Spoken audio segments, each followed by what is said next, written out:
Paul, if you have a kid who's good at a lot of things, but struggling at, let's say, math, should all the focus be on getting better at math? Absolutely not. You need to be proficient enough to balance a checkbook, but focus on your strengths. That's where it's at. That's where your gifts lie.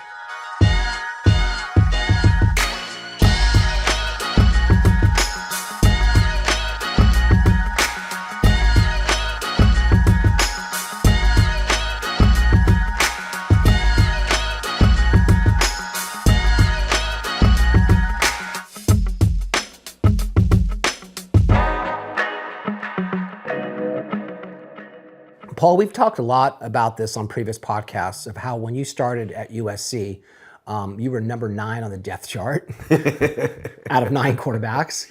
And the starter was Vince Evans, who was supremely athletic, faster, stronger, could throw the ball further, all those things. Look better, everything. Well, I don't think Allison would agree with that, but maybe. Well, thank you for that.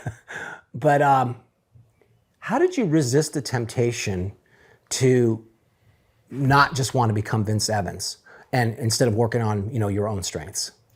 I wanted to ultimately become the starter of the team. I wanted to get on the field. I wanted to play. But I knew I had no chance to become Vince Evans. I knew my body. I knew what I was capable of. I could make incremental change in some areas, which I was able to do.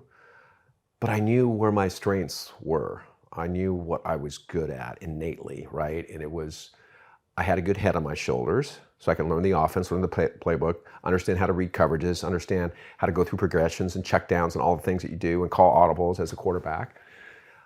And I had a good work ethic, and I could pinpoint the throws. I had really good accuracy with the throws, and that's something that I worked a lot at to get to, whereas a lot of guys were a little more inconsistent. So, and also I listened to the coaches. I was very coachable. Right. I did what they wanted to do, and I understood what they wanted to be done at that position. So your strengths were basically doing the work so that you could read the field in the moment like that. Yeah. And then when that happened, to make a really good pinpoint pass. And obviously it worked for you. You became a starter, All-American, played in the NFL. So all those things worked out. I think a lot of people would have not done what you did. They would have said, man, look at Vince Evans. I got to get into the weight room. I got to run. I got to get a trainer to run faster. I got to do all these things to catch up to Vince Evans. And yet, I think that's a challenge that we have in our society is we work so much on overcoming our weaknesses that we forget about doubling down on our strengths. Yeah, you should spend a little bit of time on your weaknesses. 100%. For instance, I did work with a track coach to improve my speed. But because we had a really super fast wide receiver on the outside, we had a few of them, but one in particular, Kevin Williams, aka the Bug, when he ran a go route, I couldn't reach him because he was gone. He ran 4.4 in the 40. Right. So if I took my normal drop and I threw it at the right trajectory that the coach wanted me to throw it, I couldn't get there. So I shortened my drop a little bit, got the ball up a little quicker, and it worked out. Right. So, but I worked on that quite a bit, and that was a way to overcome the fact that I didn't have the strongest arm in the world. I couldn't throw it 65, 70 yards down the field like Vince. Right. So there are ways around it if you don't have those particular strengths. But yeah, focus on what you do really well. Reflect. Everyone has unique gifts. Right. Everyone's born with unique gifts. Yeah. And there are people out there that don't believe they have any gifts. They do. Yeah. They have gifts. Reflect on what those are and spend most of your time doing those things. Yeah, it's interesting. I grew up with somebody who wasn't the best student, but if you opened up the hood, they could fix anything like nobody's business. And I personally can't fix anything. Me either. To Denise's chagrin. I know. Can you fix that? I mean, I'm like, I can maybe put in the light bulb. When you want it done. On a good day, I can do that. So yeah, and I know that about myself, and maybe I don't work on shoring up my weaknesses enough, at least around the house. But yeah, the idea that people become very obsessed with their weaknesses, and that can lead to negativity and unhappiness. God, I just really suck at this, and that becomes the focus. Yeah, when you do things that you're innately gifted at, they come easiest for you. Right. It's easy, right? Which means you're probably going to be pretty good at it. Yeah. And if you're good at it, it's going to feel good because you're going to get some positive reinforcement. Right. People are going to tell you, hey, great job. You did a good job. Wow, that was really good. And you're going to feel good. Right. And so that feel good is going to build up deposits in your own personal bank account, your emotional bank account, so that when maybe you hit a rough patch, that'll power you through the rough patch because you've got those deposits. You've developed all that self-belief from those great things that you're good at. Right. And negativity, on the flip side of it, if you just spend all your time on what you're not good at and what you don't do well and the mistakes you made in life, you can become paralyzed with that because that's self-prophesizing. I mean, it's just tapes playing in your head.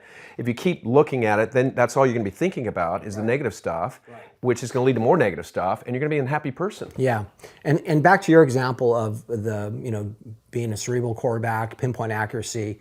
It was your way to get around that wall. The wall being a more athletic guy who, sort of set the standard for maybe what a quarterback should look like at USC at that time. And you said, okay, I can't get through this wall because I'm not that person. So you found another way around it. And I think a lot of people, when they're presented with challenges in life, they just feel like they got to stick their head down and run through the wall instead of just being smart about it and figuring out how to get around the wall, over the wall, under the wall, whatever it is, but be creative. And that creativity, again, if it stems from who you are and what you're good at, something good will end up coming. We're taught to run through the brick wall. We are. We're taught that we celebrate it. Oh, he's a beast. He can knock over that brick wall and just run through because he has this willpower, right? Yeah. That's like we celebrate that. We do, and we need resilience in our lives. Yeah. We want the guy who's going to go out there and try. And we know that things may not always work out the way we want them to work out, right? And it may take some time. Right. But it's up to us to pay attention to all those moments because maybe we need to pivot, maybe we need to shift,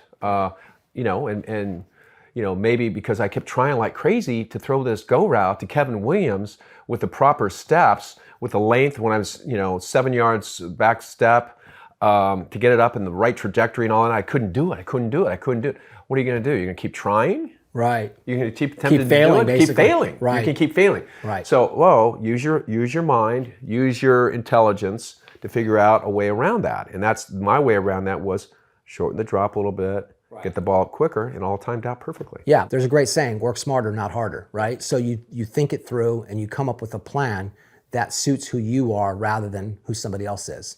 And that's the way we need to live life. I mean, we are all on our own path, Jack. I know. Everybody is different. There's 8 billion people or something like that on the planet. Everybody is completely different. We're all on our own path. That's why we need to take the time to reflect. What are our strengths? Maybe the couple weaknesses here I can shore up, but what are my strengths? What am I innately gifted at? What do I love to do? Where are my passions? And when we understand those things about us and spend most of our time in those places, in those areas, A, we're going to probably do really well, and B, we're going to be very happy. Yeah, and I can say the book that we wrote together was a joyful period of time for me because I just loved sitting down and writing those stories. And it didn't feel like work. In fact, I'm at the point in my life where I used to be, up at midnight working, and I can't quite do that anymore. But on that project, I found myself at midnight writing, and I wasn't tired. I was energized by it. Yeah, that's what the love of what you're doing. So critically valuable if we really spend our time on those things. And you're a great storyteller. That's what you do. That's your life. That's who you are. And you got a chance to tell stories and weave stories within the chapters of the book that we wrote together. So it wasn't work. It is not work when we're doing things that come easy to us, that we love to do. And that's the place I think we all want to get to. It's not just the thing that you're doing, it's how you're doing it, it's how you're viewing it, it's the purpose underlying it, it's all of those things combined that move you through it and, make it such a worthwhile endeavor. Yep. So I guess just basically to wrap this up, shore up your weaknesses, but focus on your strengths. Double down on your strengths. Just keep thinking about what am I good at and just go do that. Do that, do that, do that. And the more you do it, good things are going to happen in your life. Hey, Paul. Yeah. This is the part where we're supposed to tell people to like and subscribe to our YouTube channel. Okay, will you please do that then? If you enjoy it, yeah, please do. And if you don't, do it anyways, because we need your help. We do. Also, we have a website called GameChangeNation.com. Just go there and subscribe and you'll get tons of free content. And what we're really trying to do is create a community of people that love sports. Yep.